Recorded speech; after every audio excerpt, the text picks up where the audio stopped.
Hey, welcome back everyone. I'm going to show you just some basic skills. A lot of you already know this, but for somebody getting into the hobby, this is how I solder, and I never have a single thing come apart on me. So um, what I use is acid flux, 5% acid flux. You can get it on eBay. It was like $7, and it kind of comes in a nail polish looking bottle, but it's not nail polish. You don't want to put that on your fingers. Uh, it's acid, as you know.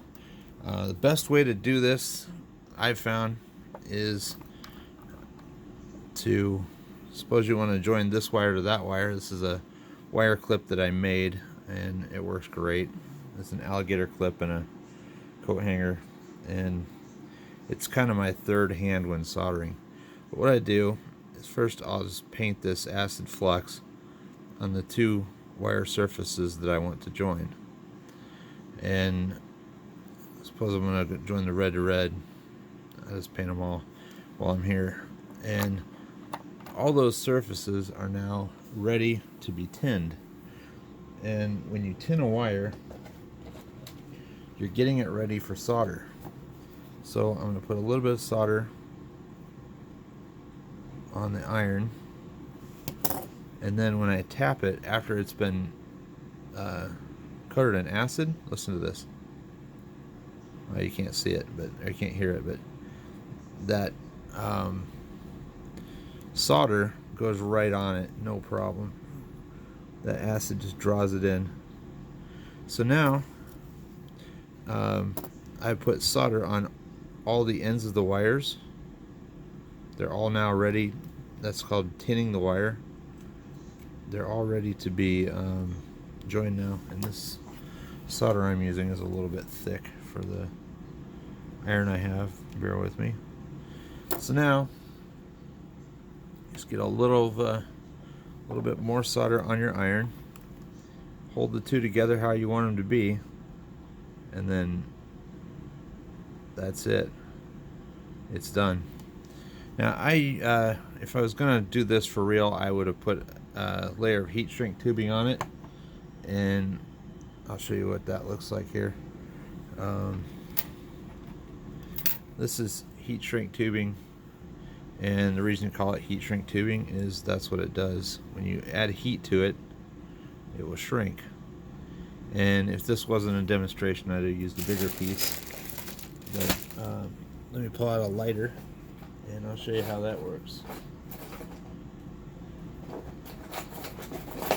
You put it over the gap like that, put a flame under it, and that heat shrink tube, don't burn it like I did, but that heat shrink tube just seals it right up. Makes a good good insulation there. It won't let the wires touch.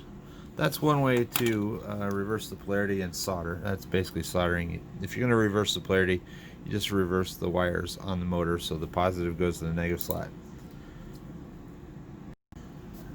When you're done soldering, this thing is hot enough to burn metal, so it can burn pretty much anything it touches. You want to make sure that becomes unplugged, that pets, children, and yourself don't get into that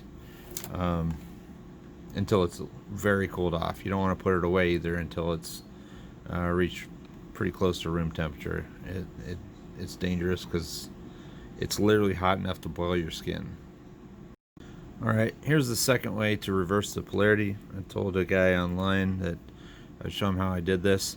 But this is the end of the motor wire. It's just got a random motor wire that's not hooked to anything at the moment.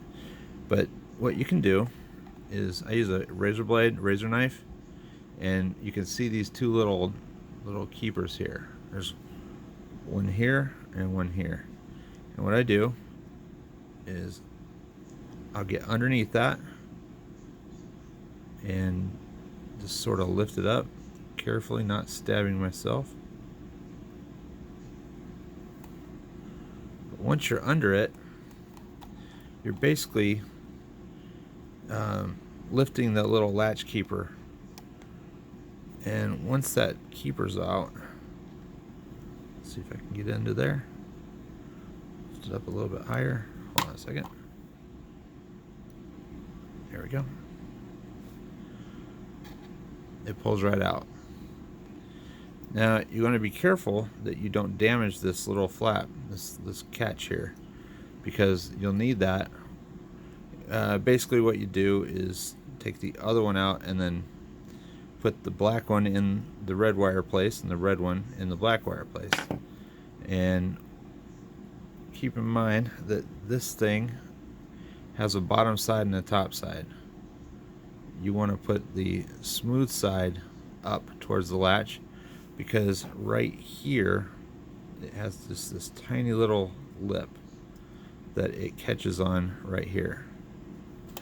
So when you're ready to put, if we were going to reverse the polarity, I'd put the red one in the slot and push it in until it clicks. Simple as that. That is how to reverse the polarity of a plug if you don't want to go through the hassle of soldering it. Hope that helps you tonight. See you at the track or out crawling, one of the two.